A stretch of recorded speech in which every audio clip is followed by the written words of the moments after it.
it looks stunning. Compared to the other spots, it looks beautiful. That's not too small for him. 100 kilo. Am I getting a donkey? They have the potential to become very sore in the next hour. That was epic. What a way to spend the day. We don't do stuff like this often enough. We're gonna miss you, Barb. Oh, I'm gonna miss you guys too. Straight between those boulders and then all the way into the beach. Unreal. With Hurricane Irma. Boats tossed. Here we are at this marina. Hi, my name's Colin. I used to be a chief engineer on super yachts, but gave it all up to buy a hurricane-damaged Lagoon 450. My friends and I are fixing it up as we go, and are determined to circumnavigate the entire planet. So subscribe if you want some inspiration to live life to the fullest. 20 years from now, you will be more disappointed by the things you didn't do than by the things you did. So what are you waiting for? Welcome to another episode of Parlay Revival. We are currently in Puerto Vallarta and are about to get the boat ready to cross the Pacific Ocean, but one of our long-lasting crew is about to leave on her next adventure, so we wanted to take her somewhere special for her farewell. So Barb's leaving in 2 days, so we're gonna go somewhere special for her.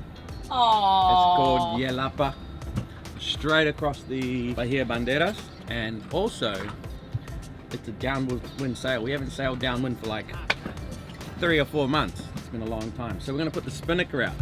Good to shake that thing out every now and then. The wind's at about 140 right now, so we're setting it up. Once we get there, I think we can, there's some like waterfalls, you can do some horse riding and stuff. So something different, and then back up into town to drop her off. Cool, let's put the spinnaker up. As mentioned, it had been a long, hard slog of about 2,000 miles upwind from the bottom of Costa Rica, where we didn't have a single day of downward sailing on the entire passage. So we were looking forward to getting the spinnaker up for the first time in a very long time. I'm so happy.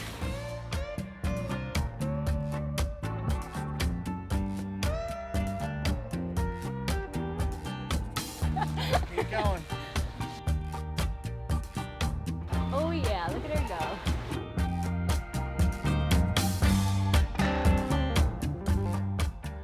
It was a beautiful 17-mile downwind sail from La Cruz to Yelapa, and Mother Nature even threw in a few whales for us as we cruised across Banderas Bay. And when we arrived, we found ourselves in one of the most breathtaking bays that we had seen in a long time. So this is called Yelapa. It's directly across from where we've been hanging out on the other side of Bahia Banderas. And it looks stunning, a lot greener and wild out here. A lot of the reviews that we read, people saying that this is their favorite place. It looks super cool, all these little beach bars right there. So we're gonna grab a mooring. Some people said 20 and some people said 25, so we'll see what price we get. So we'll grab a ball. He'll keep an eye on the boat for us if we go horse trekking or something tomorrow. And he does a taxi service with his panga, so we don't have to, holy shit, look how many people on this trimaran. Since getting our Ultra anchor, we had never had to grab a mooring ball because we had so much faith in our anchor.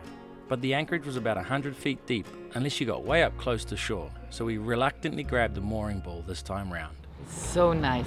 It's so green compared to the other spots. It looks beautiful. There is a little lagoon over there.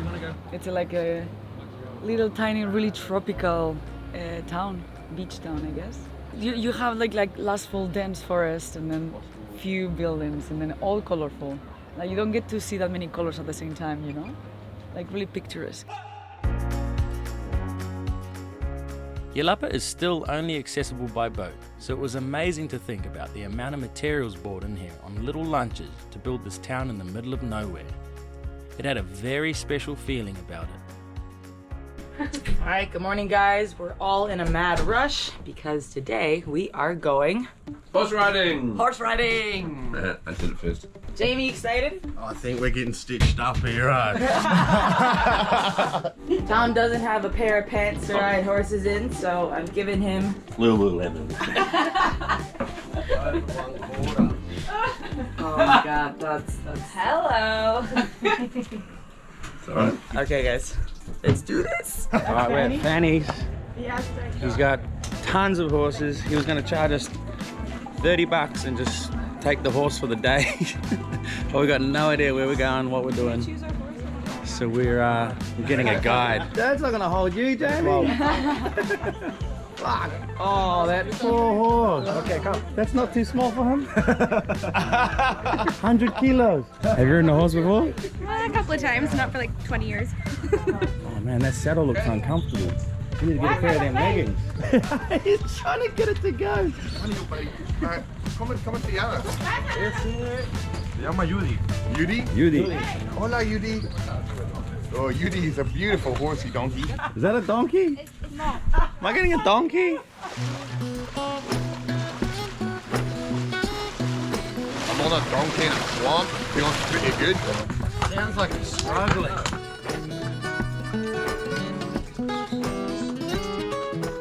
I don't know if you guys can see this, but it's pretty crazy. Super, super tiny, tight, windy cobblestone roads and about 500 tourists in this small little town. And sports bikes and ATVs. Definitely not safe, but it's fun. How's your butt? Butt is fine. Inner leg is not so fine. Inner leg not so fine, okay. I don't think anyone considered the pain.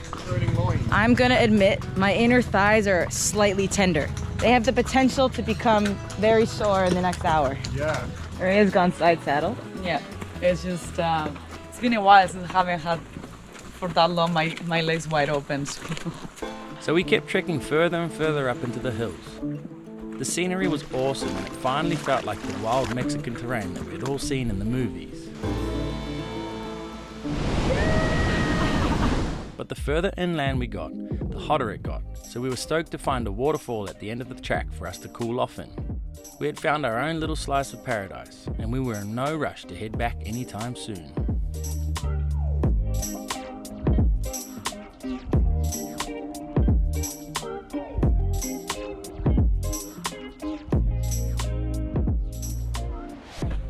My horse just ran away. Whoa. Alright, back on track. That was epic. What a way to spend the day. We don't do stuff like this often enough. Look at this. We would have never known about this place. I think you're doing it wrong. Yelapa was amazing, but we had to start sailing back to get Barb's to the airport. So we headed back to La Cruz Marina to see her off. We are pulling into La Cruz Marina, and today is Barb's last day. So, yeah. You're driving. Me? Oh, you scared? Oh. You scared?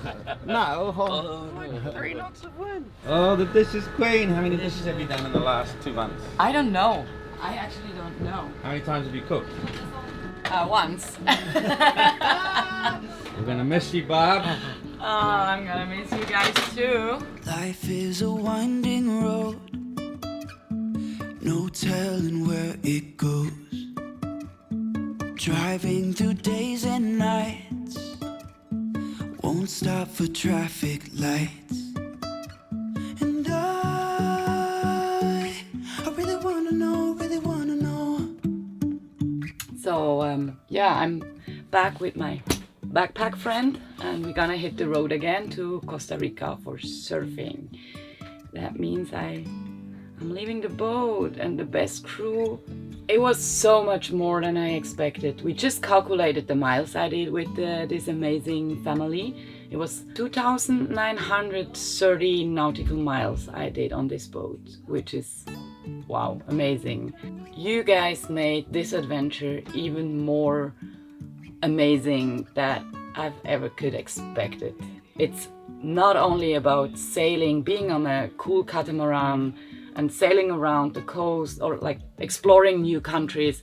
It's about the people who make an adventure a great experience. If you have the opportunity to join this boat, I can highly recommend it. These people are amazing. I have so much love for these people, and I'm so sad to leave this boat. I'm really sad, and I really try to not cry. Bye! Gonna miss you guys! Good morning. Such a beautiful sunrise we have today, and we're gonna get ready to go surfing. What a sight to wake up to. Yes! This is El Faro, the point. Punta Mita, and it's pumping! Look at that beauty. I'm like a caterpillar turned into a butterfly. I'm on the grass, it's always greener on the other side. And we gon' make it out the struggle, though we traumatized. I used to take this life for granted, I apologize. So thankful I'm alive, this jungle I survive. I'm on a natural high, just like the east side rise. My ass is sunny side, it's up to you to decide. Get on my level, tell the devil go somewhere and hide. There's a whole world outside, sun in my eye, girl in my ride, head in the sky. If we try, the truth's never lie. Like wings you can fly, with you by my side. This morning, oh yeah, and I woke up this morning.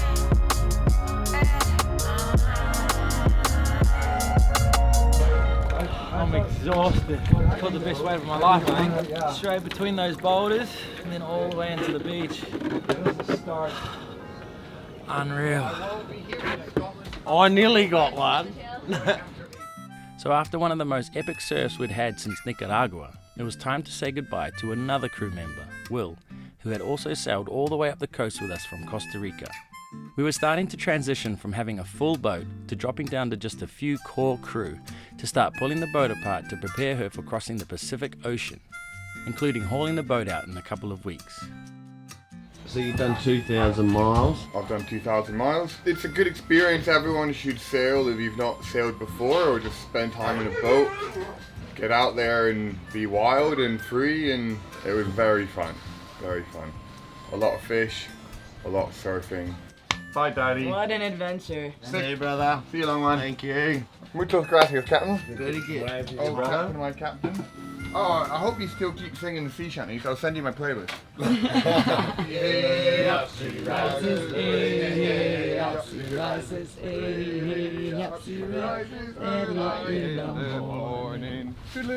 If you've been following for a while, you may have noticed that Parlay attracts some of the most amazing people from all over the world and all different walks of life.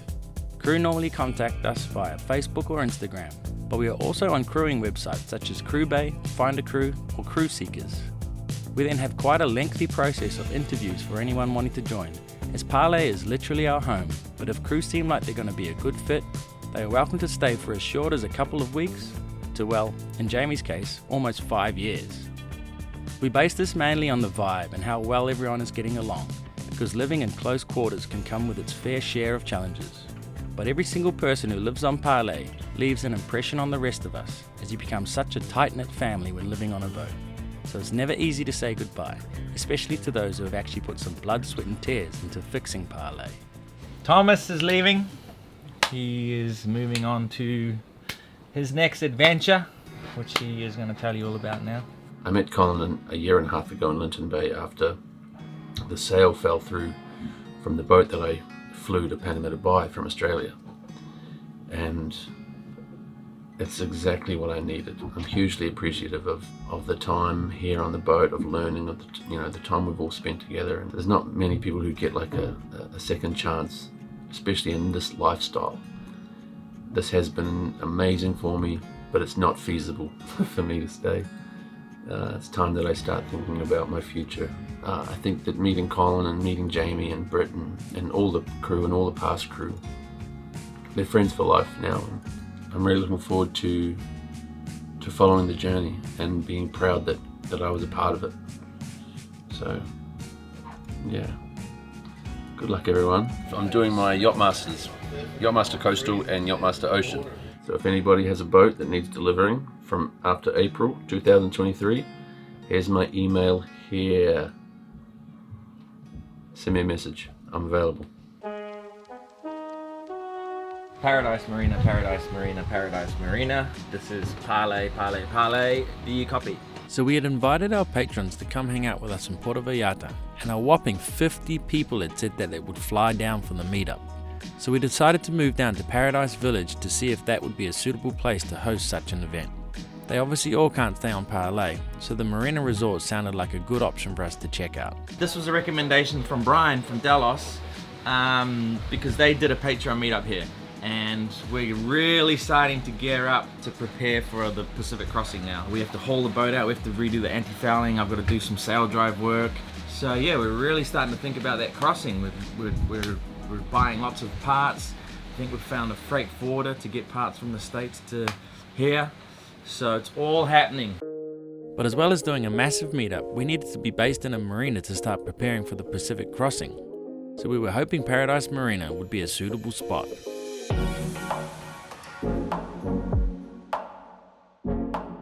Now that we had settled into the marina, it was time to meet the resort manager to try and get our patrons a group discount.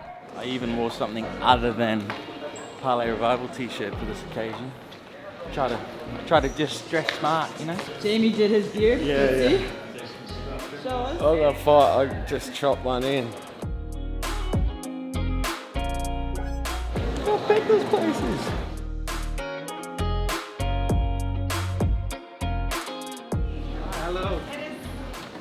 So we were able to negotiate a group discount for our patrons, and it was a relief to finally lock in a venue for everyone. The resort was perfect because it was literally right next to the marina and had a couple of nice restaurants for everyone, but the planning was far from over.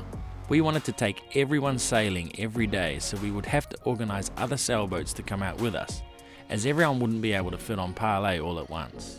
On top of that, we had to organise a shipyard period to get Parlay ready for the Pacific crossing, so it was about to be the busiest month we had had in a very long time. But we were ready for it. Nere, it's your last day on the boat. It's my last day. The time has arrived. I need to leave. I have some things to do in Spain. Like, sailing becomes a lifestyle, and when you get the lifestyle, it's hard to get away from it. And even if you have bad experiences, that it will change your perception of that lifestyle, of your daily life, or your fears will grow. So this helped me a lot to do the next step of like working my mind towards the future that I want, that is living on a boat. Like, this is what I want. This is more than a passion. That is a lifestyle, as I said before. So yeah, that's why I feel so grateful for this, because this helped me in my journey of getting better. What can I say? I think apart from all the cool things that we have done, like spending time with the crew, it's been one of my favorite parts, and I would have never changed it for anything else. So we were literally down to just 4 crew. Myself, Jamie, Britt and Al. And we were amped to get Parlay hauled out to get her ready for the biggest adventure of our lives, crossing the Pacific Ocean.